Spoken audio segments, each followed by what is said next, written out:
रामपुर गांव में एक विद्वान पंडित जी रहते थे और वह रोजाना भगवान की पूजा और अर्चना करते थे। पंडित जी गांव के साथ साथ आस पड़ोस में भी बहुत प्रचलित थे। सभी लोग उनसे पूजा कराने थे और पूजा के बदले उन्हें दक्षिणा भी देते थे। पंडित जी को अपना सम्मान पाने में और दक्षिणा मिलने पर बहुत खुशी होती है। इसी खुशी के बीच उनके मन मस्तिष्क में अभिमान का बीज अंकुरित होने लग गया था।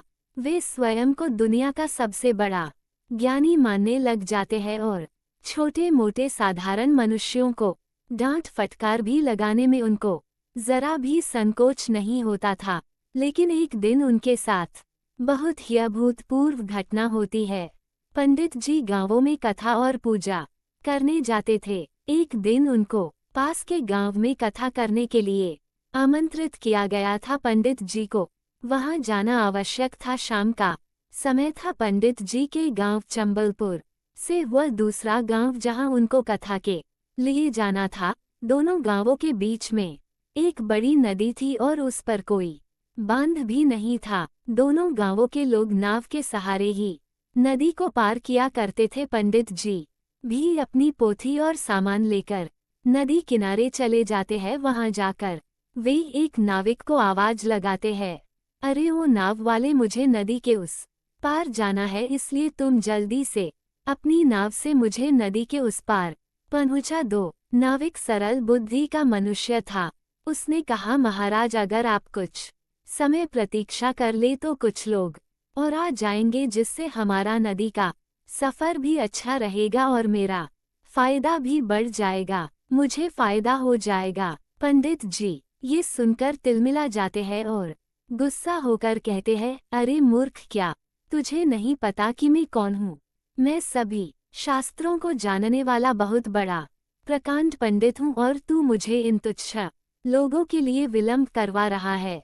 जल्दी से नाव को आगे बढ़ा और मुझे नदी के उस पार उतार दे। नाविक कहता है, महाराज, बादलों में गर्जना हो रही और चारों ओर घनघोर घटाएं छा रही है। मुझे लगता है कि बहुत बड़ा तूफान आने वाला है।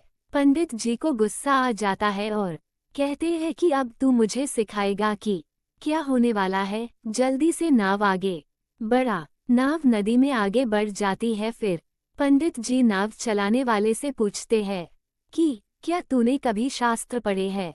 नाविक कहता है, नहीं महाराज, मैं तो अनपढ़ हूँ, बचपन से ही नावों में ही रहा हूँ। मेरी किस्मत कहाँ की बड़े बड़े गुरुकुल में जाऊं और शिक्षा प्राप्त करता। पंडित जी कहते हैं, अरे मूर्ख, तू जानता नहीं, तूने अपने जीवन का 1/4 हिस्सा बर्बाद कर दिया है। नाविक ने कहा, ये तो सब भगवान की मर्जी है, मैं इसमें क्या कर सकता हूँ? पंडित जी कहते हैं, क्या तू कभी कथा या भजन में गया है? नाविक कहता है, नहीं महाराज, परिवार के लिए 2 रोटी की व्यवस्था करने में ही पूरा दिन गुजर जाता है। हमारे भाग्य में भजन और कथा कहाँ? पंडित जी फिर कहते हैं कि है मूर्ख, तूने तो अपना आधा जीवन ही बर्बाद कर दिया। और फिर नाविक को अपने शब्दों से प्रताड़ित करने लग जाते हैं और उसको बहुत कुछ खरी खोटी सुना देते हैं। कहते हैं कि तूने तो अपना आधा जीवन ही बर्बाद कर दिया। नाव बीच नदी में पहुंच जाती है। जैसे ही नाव नदी के बीच में जाती है तो तेज हवा के साथ बारिश होने लगती है, जिससे नाव डगमगाने लगती है और उसमें पानी भी भरने लग जाता है। नाविक पंडित जी से कहता है कि पंडित जी, अपनी नाव पानी में डूब सकती है। तो पंडित जी घबरा जाते हैं। नाविक पंडित से पूछता है कि महाराज, आपसे एक बात पूछ सकता हूँ क्या? पंडित ने कहा, हम दुविधा में हैं और तुम्हें प्रश्न पूछना है। पूछो, क्या पूछना है? हम भी बहुत बड़े पंडित हैं, हमारे पास तुम्हारे सभी प्रश्नों का उत्तर है, जल्दी पूछो। नाव में बहुत सारा पानी भर जाता है। नाविक कहता है कि पंडित जी, यह नाव डूबने वाली है, इसलिए क्या आपको तैरना आता है? पंडित जी घबराकर कहते, नहीं भैया, मुझे तैरना नहीं आता है। तो नाविक कहता है कि पंडित जी, मैंने तो अपना आधा जीवन ही खत्म किया है, लेकिन आपका तो पूरा जीवन ही खत्म हो जाएगा। पंडित जी घबरा जाते हैं और थोड़ी देर में ही नाव डूब जाती है, उसके साथ दोनों भी डूब जाते हैं। लेकिन नाविक को बचपन से ही तैराकी का अच्छा ज्ञान था, इसलिए जैसे तैसे करके पंडित जी को नदी से तैरकर बाहर निकाल लेता है। नाविक कहता है कि पंडित जी, ऐसे कोरे ज्ञान का क्या फायदा जो अपना जीवन भी न बचा सके।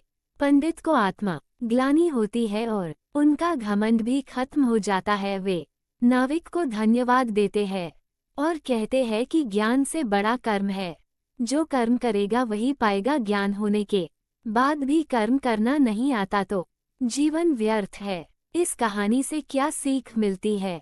इस कहानी का सार यह है कि हमें विनम्र, कर्मठ और ज्ञान का उपयोग अच्छे कार्यों के लिए करने वाला व्यक्ति बनना चाहिए। हमें कभी भी अपने ज्ञान पर घमंड नहीं करना चाहिए और हर व्यक्ति से सीखने के लिए तैयार रहना चाहिए। ये कहानी हमें ये भी सिखाती है कि अनुभव का ज्ञान से भी अधिक महत्व होता है। नाविक, जो अनपढ़ था लेकिन जीवन भर नदियों में काम करता रहा था, वह पंडित जी से कहीं अधिक बुद्धिमान था जब नाव चलाने और तूफान का अनुमान लगाने की बात आई।